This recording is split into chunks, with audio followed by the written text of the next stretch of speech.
97.1 FM The Drive presents the Behind the Song podcast, taking you deeper into classic rock's most timeless tunes. Here's your host, Janda. In this episode of Behind the Song, let's take a closer look at the quirky and profound lyrics of the song Nobody Told Me by John Lennon. Nobody Told Me was released on the 1984 album Milk and Honey by John Lennon and Yoko Ono, 4 years after Lennon's death on December 8, 1980. The album was the first posthumous collection of Lennon's music after his passing, and much of the material is from rehearsal sessions or rough takes, including this one. What we know as the final recording of the song was done in August of 1980, during the sessions for the Double Fantasy album. Lennon had actually started writing the song back in 1976, and at the time, he gave it the title, Everybody's Talkin', Nobody's Talkin'.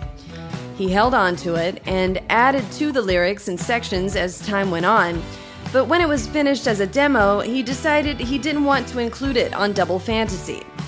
He then intended for Ringo Starr to have it for the solo album that he was working on, 1981's Stop and Smell the Roses. But after Lennon's passing, Ringo couldn't bring himself to record the song or any of Lennon's material.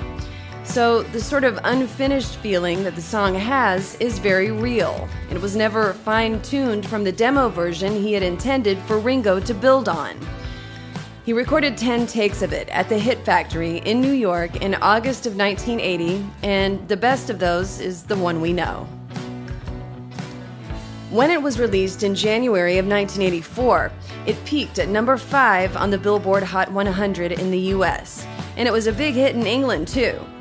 People were still hungry for John Lennon's unique, sometimes absurd, yet often wise take on life, and they still are to this day. Lyrically, the song references moments from throughout Lennon's own life.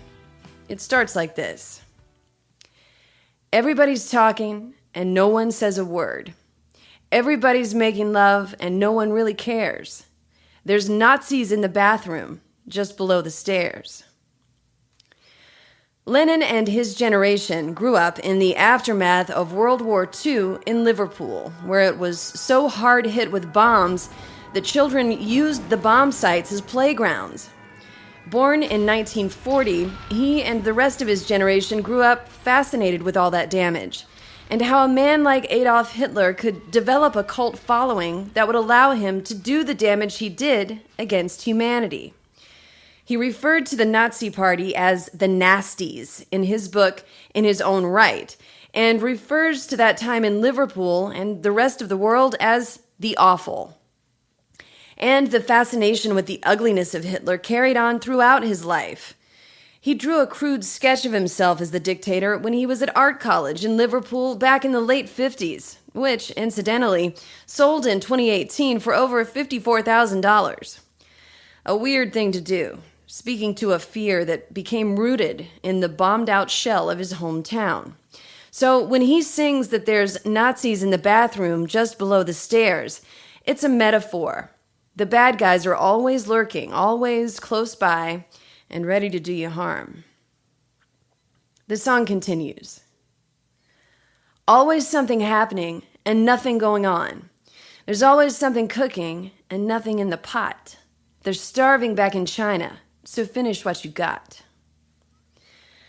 Much like the first lines, when he sings everybody's talking and no one says a word, this section of the song speaks to the ritual sameness of day-to-day life. People continuing to go about their business without really stopping to acknowledge what's happening around them, or even to pay too much attention to what's being said or sold to them. Always happening, but nothing going on. Stuff cooking, but nothing in the pot that you can really sink your teeth into. A lack of depth and a sort of factory line approach to living. Going about your life in a perfunctory way, doing what you're told.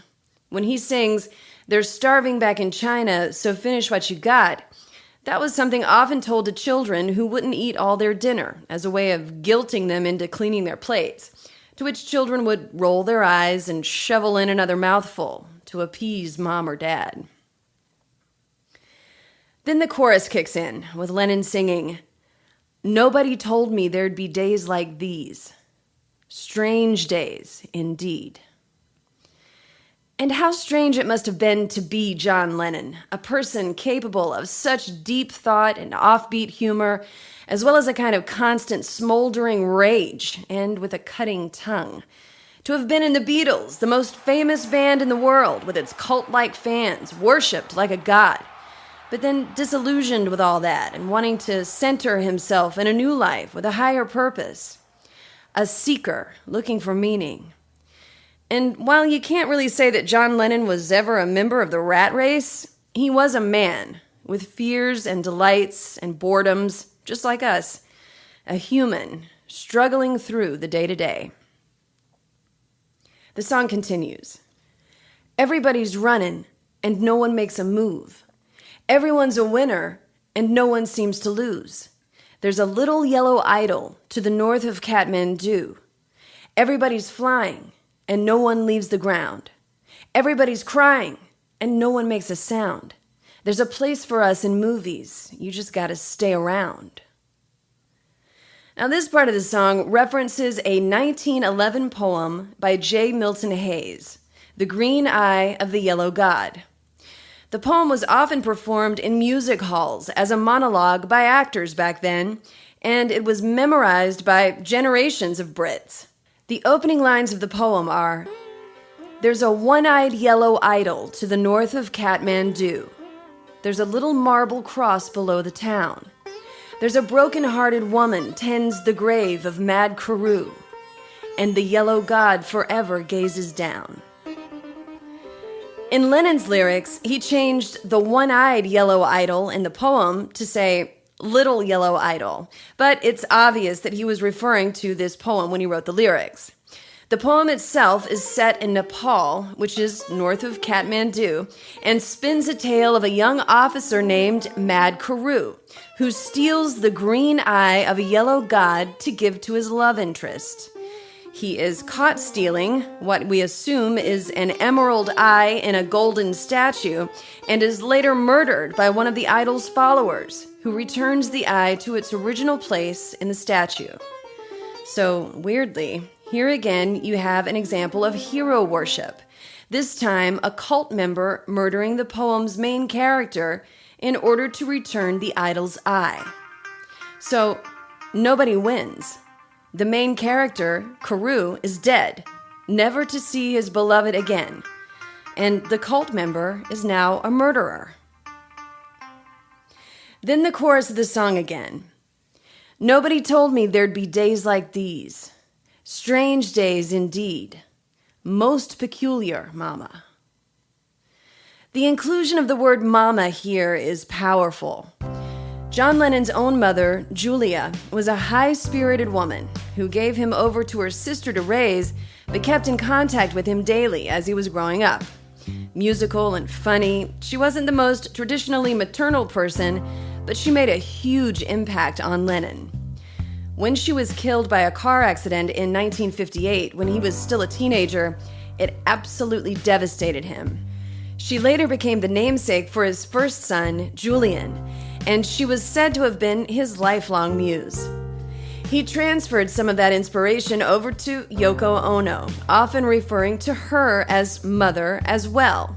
So he's saying to his muse figures, "You never told me life was going to get this crazy." It also plays on the old saying, "Mama said there'd be days like this," but it inverts it and makes it less reassuring than lonely. And that's to be expected from a man who was a boy, who was given to an aunt to raise, and who felt abandoned by the death of his mother, never got over it. And knowing that helps us understand why Yoko held such prominence in Lennon's life as well. Almost a decade older than Lennon, Yoko provided a maternal protection for this artist, who needed that more than anything. So it was really surprising when, with their marriage on the rocks in 1973, Yoko suggested to Lennon that he embark on a romantic affair with their assistant, May Pang. Of this, Yoko has said that at that point in their union, it was really hard to be together. She knew that everybody hated her, and that it was hurting his career because people hated him for loving her, blamed her for breaking up the Beatles. She said it was toxic to live through and that she needed some space. And she said she could tell Lennon was attracted to Pang. So she came up with that unorthodox suggestion for the two of them to go off and have an affair together. That led to 18 months in which Lennon lived with Pang in New York and Los Angeles, making music, but also doing drugs and drinking an awful lot, getting into trouble with Harry Nilsson, and generally becoming unhinged away from Yoko, a time that he would later refer to as his lost weekend. Which leads us to the next part of the song. Everybody's smoking, and no one's getting high. Everybody's flying, and never touch the sky. There's UFOs over New York, and I ain't too surprised. The line about the UFOs over New York is a direct reference to a claim John Lennon made that he actually saw a UFO flying over the city of Manhattan. In 1974, while recording the Walls and Bridges album in New York, he was separated from Yoko and living with May Pang in an apartment overlooking the East River. He said in Interview magazine that out the window of that apartment, no more than 100 feet away, was a thing with lights flashing on and off on the bottom and one big red light on top.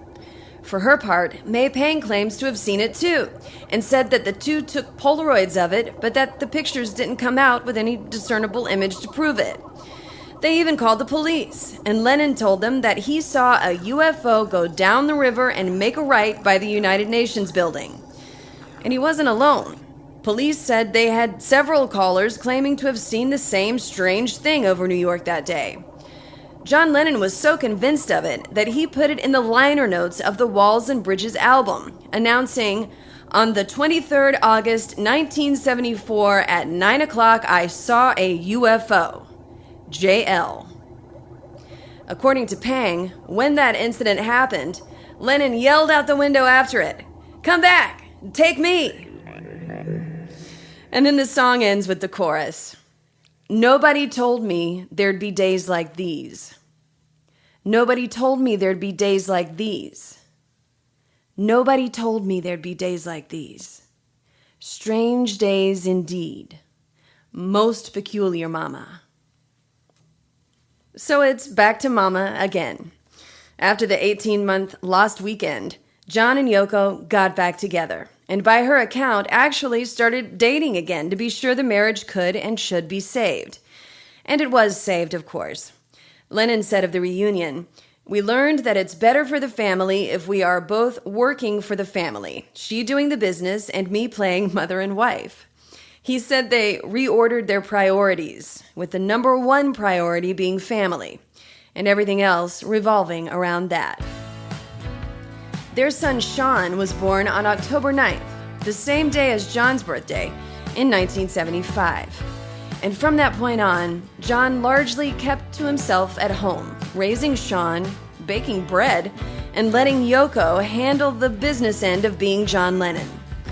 She continues to carefully manage his legacy all these years after his untimely death outside of the Dakota Building in New York on December 8th, 1980. And who knows? Maybe John Lennon did see a UFO in the sky over Manhattan. It's as possible as anything else about the man's life, including how he could have written a song like this that continues to speak so clearly to the human condition, especially right now, as we all move forward as best we can, with each year seeming more peculiar than the next, going through strange days indeed. I'm Janda, and this has been Behind the Song. Follow me on Facebook and Instagram at Janda Lane Radio and on Twitter at Janda Lane. Special thanks as always to Christian Lane for sound design and engineering. On the way, episodes on songs from Cream, AC/DC, and more classic rock and roll. Put the power of podcasting to work for your business. You can be part of Behind the Song and reach potential customers inside every episode. To advertise your product or service by sponsoring Behind the Song, send an email to podcast@hubbardradio.com now.